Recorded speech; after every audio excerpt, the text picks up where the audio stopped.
appreciate you hopping on the show. And we want to start with how your 2020 season is going so far, because this is our new normal right now. Yeah, it's been good so far. Definitely like a strange situation, but I think just the idea that we can all come back out and even just play baseball again. Everyone just kind of, whatever we have to do to play, it's totally fine. So we have a good team for it. So we're just looking forward to continuing the season. Well, and you played well on Monday. It was an incredible outing by the entire staff. 19 strikeouts. You had 9 yourselves. You guys obviously ate your Wheaties that day. So what does it say about you guys all being on the same page this early in the season? I think it just shows the work ethic of our team. It was obviously hard to get like orchestrated workouts when everybody was in different cities and countries and whatnot, but Kyle Snyder's been so good about communicating with everybody and kind of mapping out how to stay in shape. But I think a lot of it just falls on the individual, really. And like I said, we just have so many guys that work so hard that I don't think anyone was honestly that worried at all about us coming into shape or anything. So it's obviously shown, and we're kind of, as of now, looking like mid-season form. Oof. That's scary. Hey, yeah. Tyler, I remember talking back in the old spring training with your teammate, Peter Fairbanks, talking about he needs to fill up the strike zone more. He used you as an example. And last year, your percentage of pitches in the zone did go up. How much of that was mechanical adjustment that you might have made, or that brain matter between the ears?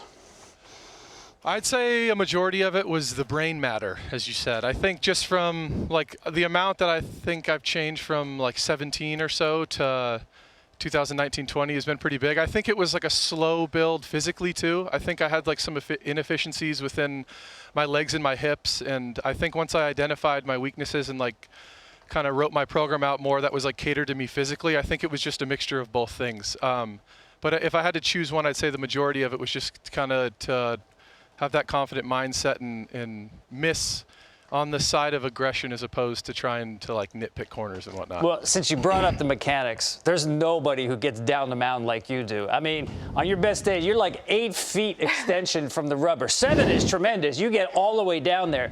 Was that something that you always did? Is this your natural way of throwing? Did some coach tell you to take advantage of your height and leverage? How did that come about?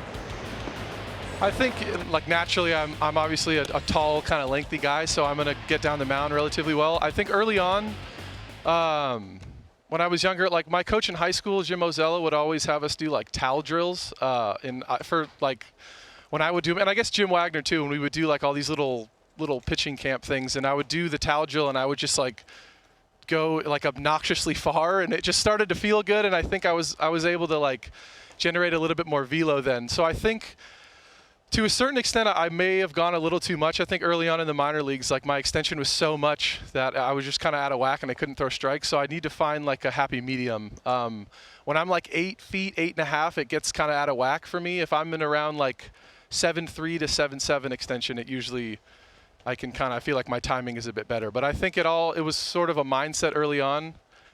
Just to get down the mound and get as much extension as I possibly could. Let's dive a little bit more into that mindset, because I know that a lot of people say you look like Cilian Murphy from Peaky Blinders, and you have also been quoted as saying that you turn into an absolute psycho the day that you're on the mound. So how much do you actually take on that evil mindset of that villain when it's your day to go? I don't know if like villain is the right word. I just think like, I don't know, I think like by nature, I'm kind of like a mellow-mannered, I don't know, I'm just like kind of agreeable and I want to have fun and everything like that. And I think I identified like my weakness, I'd say, in Pittsburgh was like a lack of confidence in a sense. Like it was always kind of worrying about failure and letting it get the best of me. And I think I had to realize early on that I guess I just kind of had to convince myself that I was confident and ready to go. And it sounds a bit weird, but early on, I think that was something I struggled with. And as I started to build confidence and success, it was just like a natural kind of shift for me. But now I think like honestly from the moment I wake up to like the preparation at the field, it's very much, I'm just focused and I don't know, I guess villain's a good word for it. I don't know. I'm just really locked in and I would say my teammates probably say I'm a lot less approachable the day I start. Are you sick of your teammates saying that you look like Cilian Murphy? Can we see that photo again of the two of them side by side? Because I know you told me you've heard this endlessly throughout your career. I don't. It's fine. It's not like a terrible thing. He seems like a good dude. It's fine. I don't care. Hey, Tyler, I'm just wondering, because you're so tall and your stuff it's really outlier stuff. It's some of the best stuff in the game. When you watch other pitchers, is there other guys you can watch to say, maybe I can approach a hitter the way that guy approached somebody?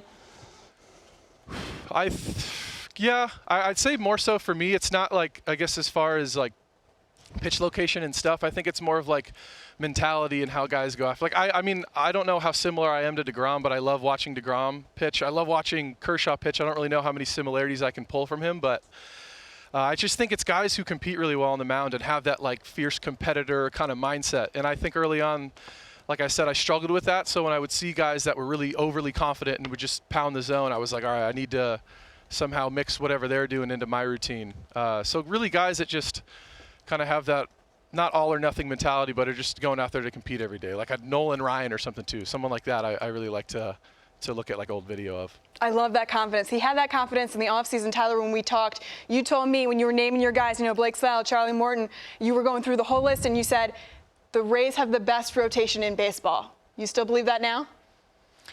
Absolutely, yeah.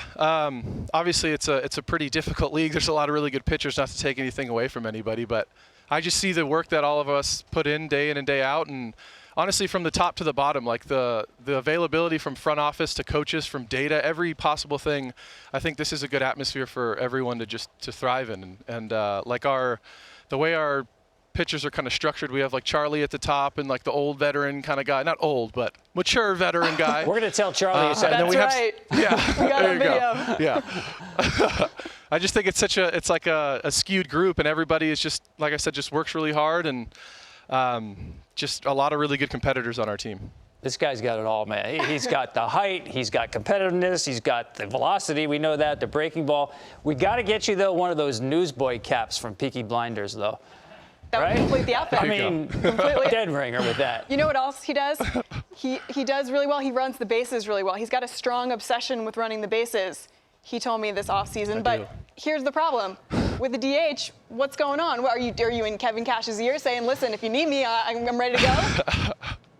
Every single day, and he's always like, Tyler, go away. Like you're not gonna pinch run, you're not gonna pinch hit. I joke around with Motor, our hitting coach, all the time, and he's like, I'm gonna get you in there today, and then of course not. I'm not. I'm marinating in the dugout in this hot Atlanta heat, so I don't think I'm gonna have too much of an opportunity to pinch run anymore. You told me that you're pretty fast, though. How fast would you say that you are? I don't know. I'm relatively fast. I don't know about like home to first, but like once I get going, I'm pretty quick. I don't know if there's like I don't know if I have any data from 17 or whatever running the bases, but I don't know. I'd say I'm pretty fast, but not. We got some fast guys on our team. I don't know if I can compete with them. That wasn't a bad stroke, by the way. Although the whole throw right, pitch, and bat left like DeGrom does, a lot of coaches are scared by that. Get the pitching arm out front. Yeah, I don't know. Yeah, I guess it's probably. I always would wear that little like shield thing on my elbow, but it was just kind of a natural thing I chose when I was a kid, and then it was just too late to change once I got to pro ball. That's how it works. All right, Tyler, thank you so much for joining us. Good luck this season. Looking forward to watching you. All righty, thanks guys, appreciate it.